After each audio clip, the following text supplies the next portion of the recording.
Picture this. It's 10:59 p.m. on a fog-covered industrial road in Turin, Italy. A four-vehicle convoy, a fortress on wheels, cuts through the darkness. It's carrying 20 billion lira, over $10 million in old, untraceable paper money, to a destruction facility. 2 armored trucks, 2 escort cars, and 8 armed guards. In exactly 4 minutes, Silvio Moranti will execute the most audacious heist in Italian history. He'll make the entire convoy, 4 vehicles, 8 guards, and $10 million vanish from the face of the earth. He'll disappear without a trace, and he'll frame his own bosses for the crime. But here's what makes this story truly chilling. The company, Security Torrentino, will never know they were robbed by their own logistics scheduler. They'll tear themselves apart, launch a nationwide manhunt for the wrong men, and destroy the lives of their own executives. They will never, ever suspect that the quiet man who managed their GPS trackers was the same man who used those trackers to build a perfect trap. This is the true story of the perfect crime and the terrible price of invisibility. How far would you go to escape a life where no one sees you? And what happens when the perfect plan has the most imperfect, devastating consequences? Let me take you back to where it all began. 2 years before that foggy night, Silvio Manti was nobody. Literally nobody. At 42 years old, he was the kind of person society had trained itself not to see. A mid-level logistics scheduler for Securities Torino, a private security and transport company. He earned 3 million lira a month, roughly $1,500, to sit in a windowless gray room and stare at dots on a screen. His job was to monitor the GPS feeds for the armored truck convoys. He scheduled driver shifts, logged maintenance reports, and managed the radio backups. To the guards, he was just a voice on the radio. To his bosses, he was furniture. Invisible, forgettable, replaceable. But furniture has eyes, and furniture has ears. Silvio had worked for Securities Torino for 12 years. He wasn't just a scheduler. He was a man with a degree in electronic engineering from the Polytechnic University of Turin, a degree that had become a bitter joke. He had come to the company full of ideas for system optimization and network security. He was told to just manage the schedule. He was the man who came in on weekends to fix the network crashes the real IT team couldn't solve. He was the one who wrote the diagnostic scripts that kept the aging GPS trackers online. He was the one who knew the system's every flaw, every backdoor, every unpatched vulnerability. He was the company's living memory, the ghost in their machine, and they never even knew his name. His life outside the gray room was just as invisible. He lived in a small, one-bedroom apartment in the Mirafiori district, a place that still smelled of the factories that had built it. His furniture was sparse, functional. His walls were bare. His only companion was a wall of books, engineering manuals, histories of Turin, and complex mathematics texts. He didn't date. He had no friends. He simply existed. He would sit at night, not watching television, but staring at the wall, his mind running calculations. He would diagram the network's flaws from memory. He would trace the flow of money, the flow of power, the flow of incompetence that ran the place. He didn't just feel overlooked, he felt erased. 12 years of his life, his intellect, his potential, all of it, fed into a machine that didn't even recognize him as a gear. He was just the oil that kept it from seizing.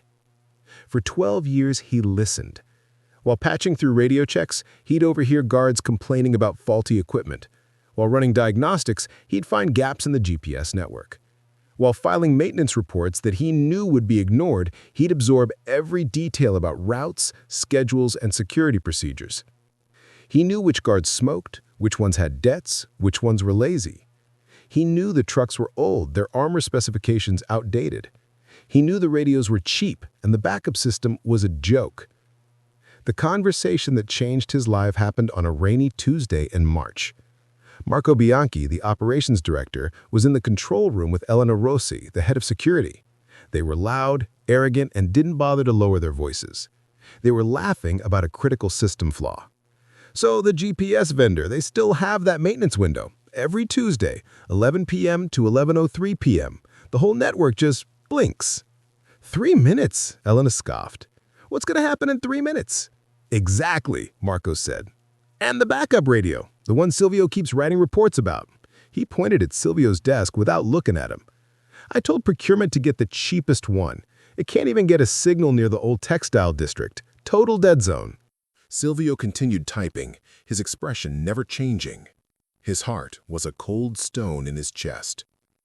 A 3-minute GPS blind spot, a radio dead zone, both happening at the same time on the same route. The weekly convoy to the cash destruction facility, the convoy carrying billions in untraceable lire. He looked at his bosses. They were laughing about their incompetence, their carelessness, their contempt for the very security they sold. They were stealing from the company every day through sheer criminal stupidity. That night, Silvio didn't diagram network flaws. He sat in his dark apartment and, for the first time, diagrammed a theft.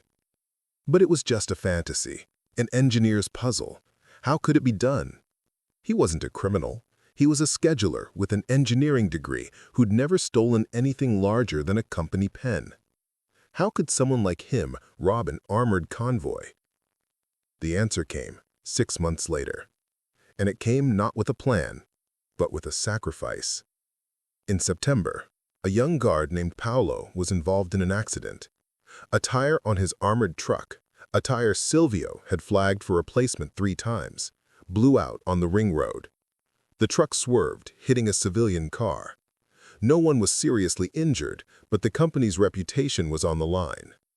Silvio was in the meeting where they decided Paolo's fate. Marco Bianchi and Elena Rossi needed a scapegoat. He was speeding, Elena said, though the GPS data, Silvio's data, showed he wasn't. I've seen his file. He's reckless. The report says tire failure, the junior manager countered. The report is wrong, Marco snapped. The report will say driver error. Fire him. Make sure the insurance company knows it was his fault. Deny his pension. Silvio watched them. He watched the ease with which they did it, the cold, reptilian calm. They didn't just fire Paolo. They destroyed him. They fed a false story to the press. They blacklisted him with other security firms. They bankrupted him, all to cover up their own negligence, the negligence Silvio had documented for months. Paolo, a 24-year-old kid with a new baby, was ruined, all to save the company the cost of a new set of tires. That night, Silvio couldn't sleep. He sat in his small, dark apartment, staring at the wall. He replayed that meeting over and over. The report will say driver error. It wasn't about the money anymore. It was about after the money.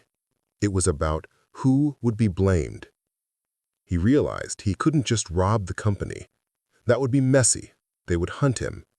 He had to do what they did. He had to give them a story. He had to give them a scapegoat. He had to frame them. By dawn, he had a new plan, one more dangerous, more brilliant, and more cold-blooded than anything he'd imagined before.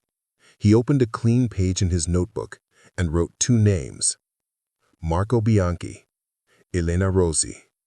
The robbery would happen, but they would pay for it.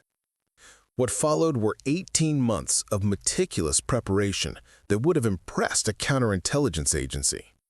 If you could have seen Silvio's apartment in December of that year, you would have thought you'd walked into the mind of a madman or a genius. Every wall was covered with maps, schedules, GPS dead zone charts, and photographs.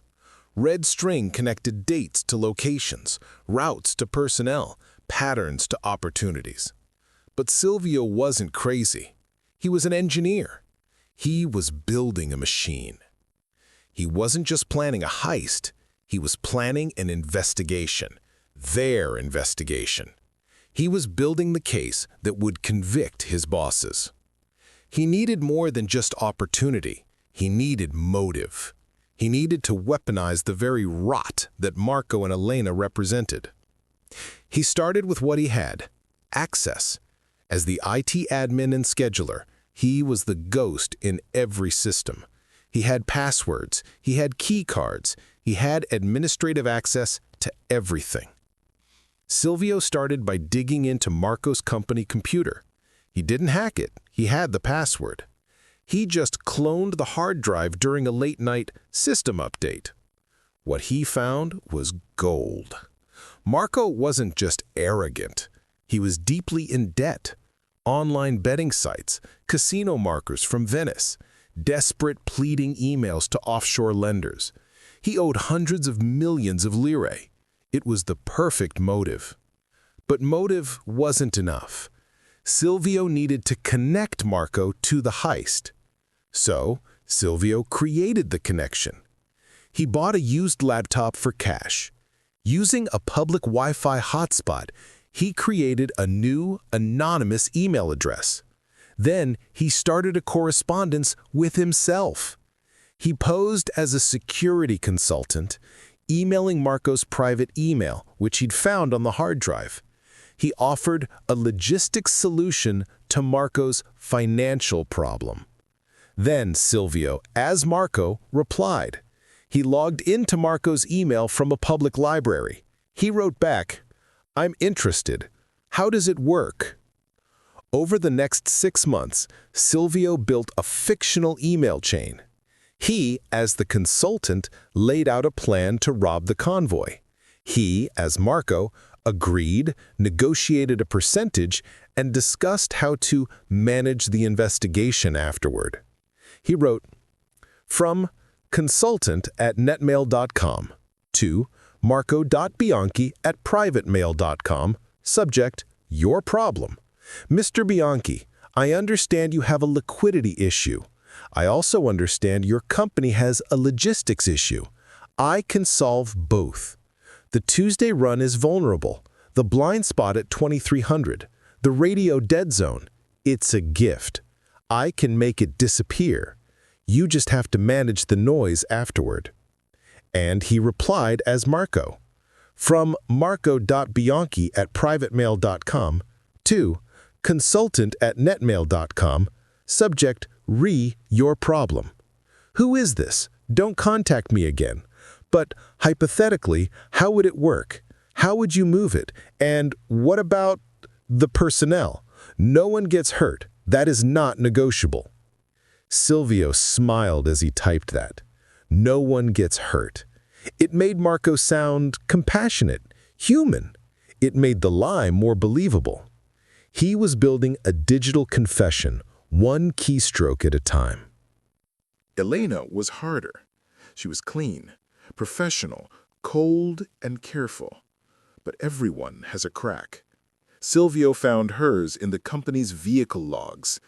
Elena, a married woman, was signing out a company sedan every Thursday night, but the GPS logs showed the car wasn't being used for business. It was parked for hours in a quiet, residential neighborhood. Silvio went there. He sat in his car, a block away, and he watched. On the third Thursday, he saw her. She was with a man, not her husband. They kissed, fast and nervous, before going into an apartment. Silvio didn't care about the affair. He cared about the man. He ran the man's license plate. The man was a mid-level executive at a rival security firm. Silvio's blood ran cold with the sheer, perfect luck of it. Elena wasn't just having an affair. She was having an affair with the competition. This was the narrative. This wasn't just a robbery. This was corporate espionage, a conspiracy between Marco, the money, and Elena, the access, to bankrupt Sicurezza Torino and sell its assets to a rival. Silvio now had his scapegoats. He had their motives. He had his story. But a story, even a perfect one, cannot move $10 million in cash. He was still just one man. He was a ghost, not a soldier. He needed a team. He needed builders. Silvio didn't look for criminals. He looked for problems. He spent months in the city archives, pulling old municipal blueprints, zoning permits, and factory ledgers. He was looking for one specific thing: a place on the convoy's route, A place inside the radio dead zone. A place that was forgotten. He found it. An abandoned textile factory in the old industrial district, Manifattura Tessile Rossi. Closed in 1973. The city had tried to seize it for back taxes, but the ownership was a legal mess. It was a concrete ghost. But the blueprints showed something extraordinary. Built in the 1950s, the factory had a massive underground loading bay built to protect expensive textiles from the winter snow. It was a concrete cavern big enough to hold a dozen trucks. It had a ramp leading down from the main yard, and, more importantly, it had an exit tunnel that led out to a different street 2 blocks away. The main entrance was sealed with a 10-ton steel blast door. The exit was bricked up. It was a tomb he could open. He needed a mechanic, not a car mechanic, a heavy industrial engineer, someone who understood hydraulics, steel, and silence. He found him in the company's own vendor files. Arturo, a freelance welding contractor. Arturo had done some repair work at the secured Torino depot 5 years ago. His invoice notes were meticulous, obsessive. He'd complained about the substandard alloys in the security doors. Silvio dug deeper. Arturo had a son with a rare chronic illness. The medical bills were crippling. Silvio approached him, not as Silvio, the scheduler, but as a private investor, representing a client who needed a discreet engineering solution. He used a burner phone and a different name. He took Arturo to the factory.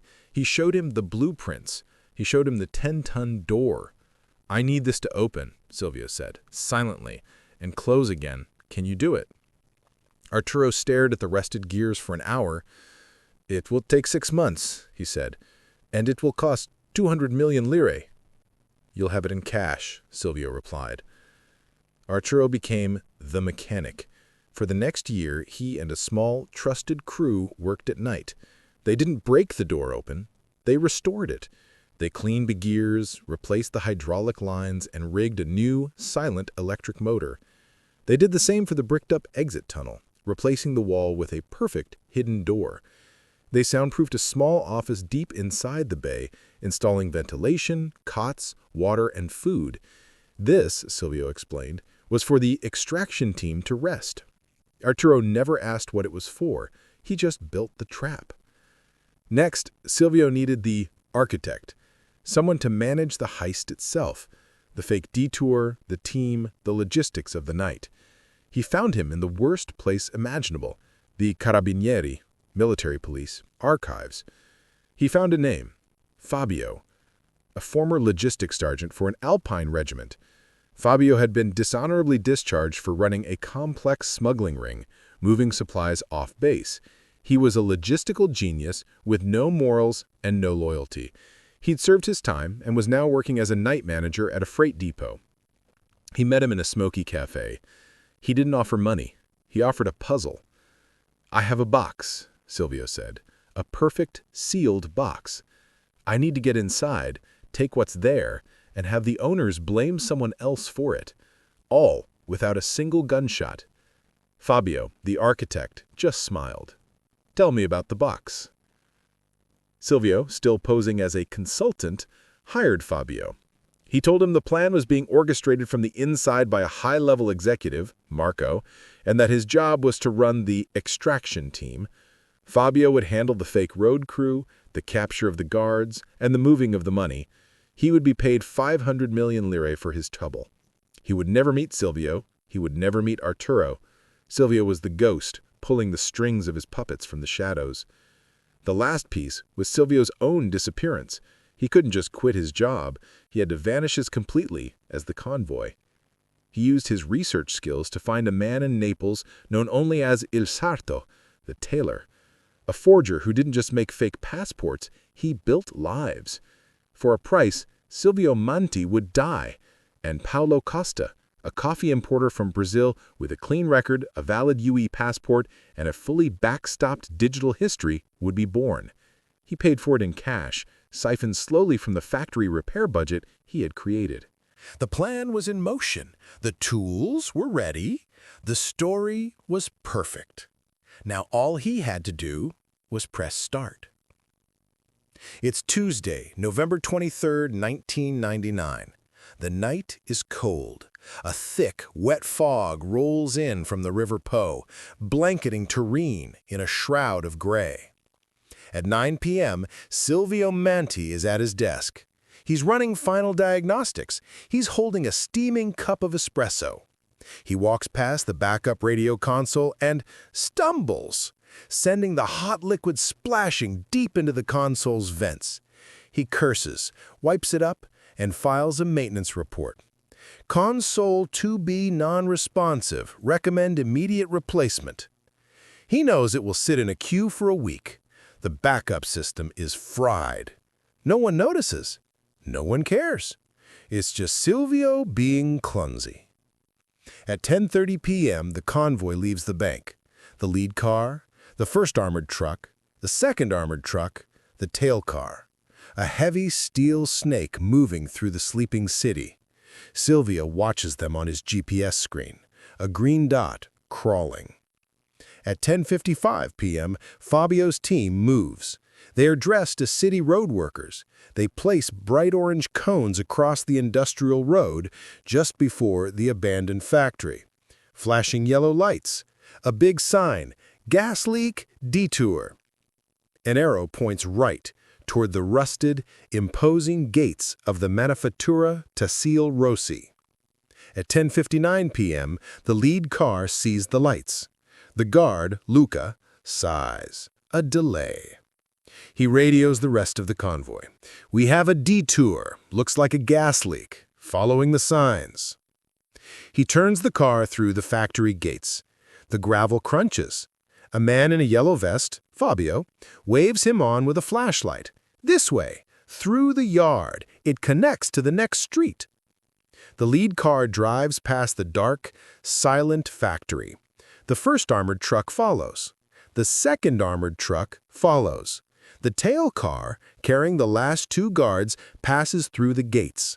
The moment it clears, Arturo, the mechanic, hits a button. There is no sound, just a low hydraulic hum.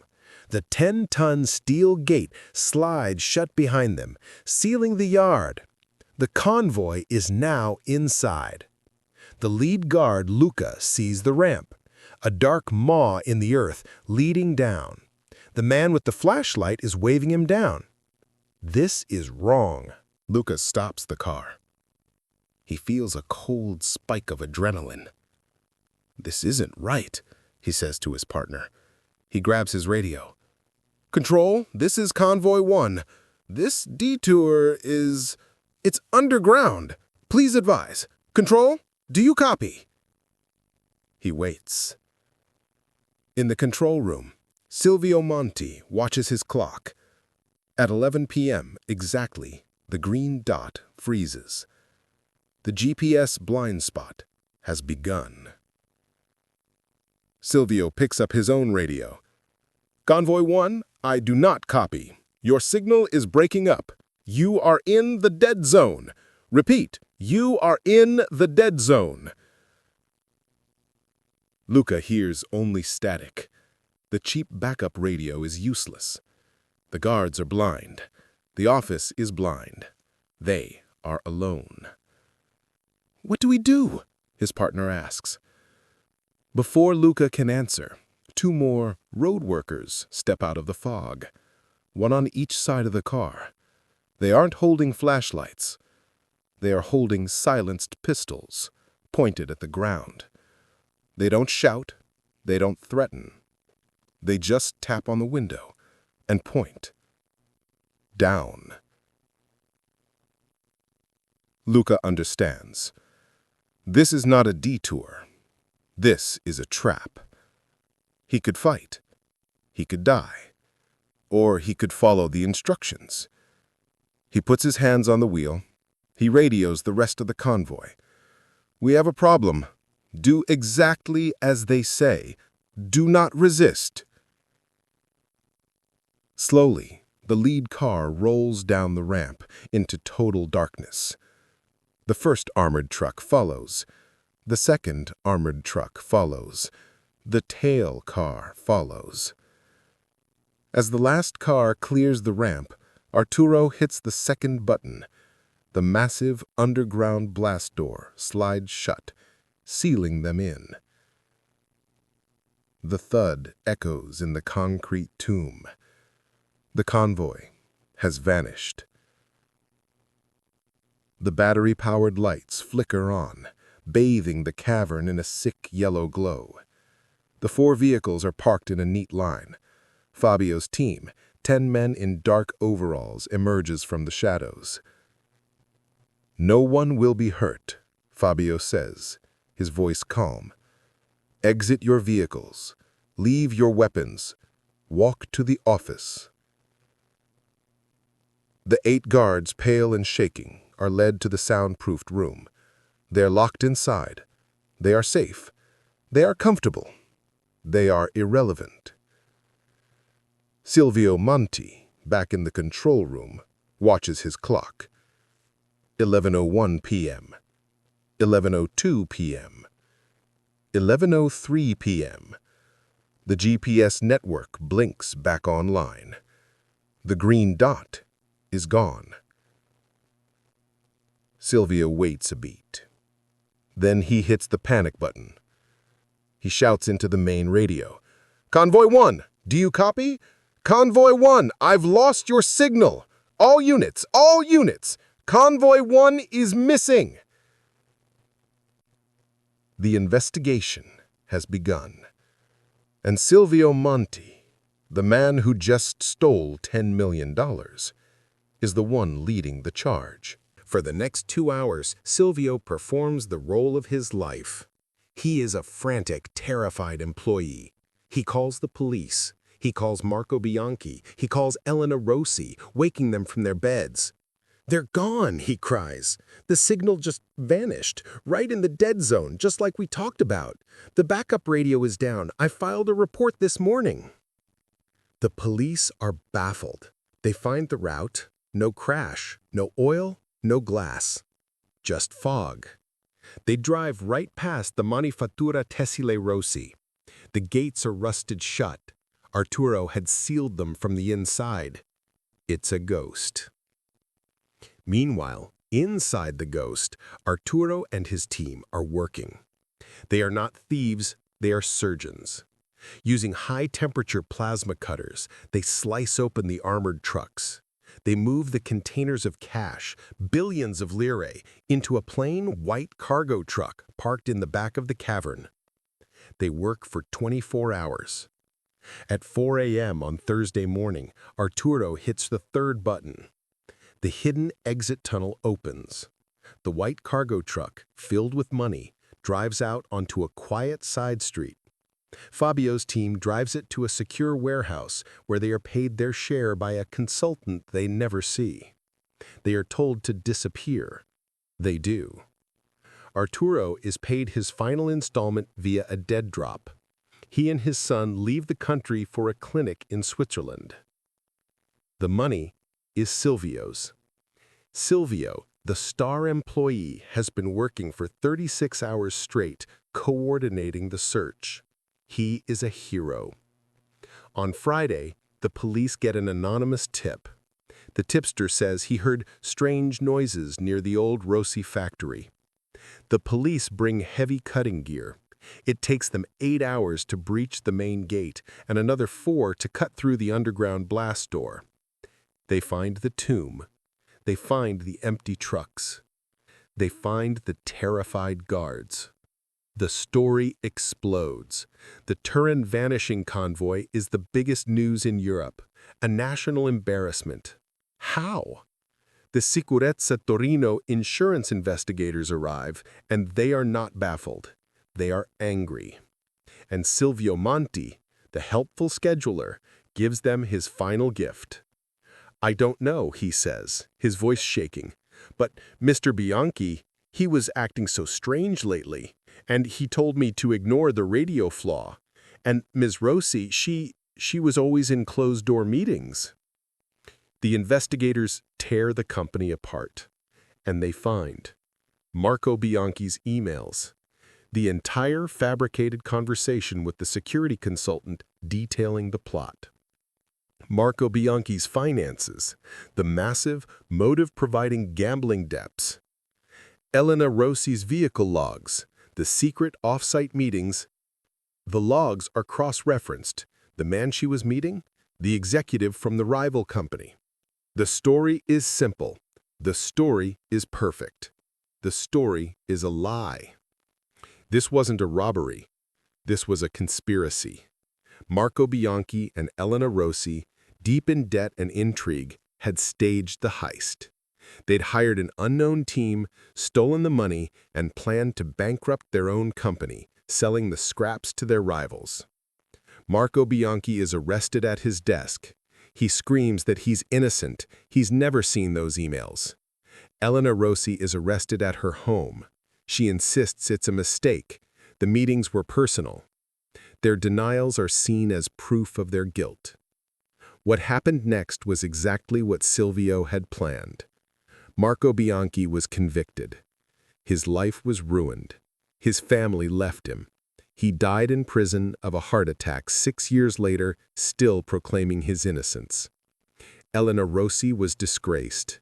Though the charges against her were eventually dropped for lack of hard evidence, her career was over. Her husband divorced her. She was ruined.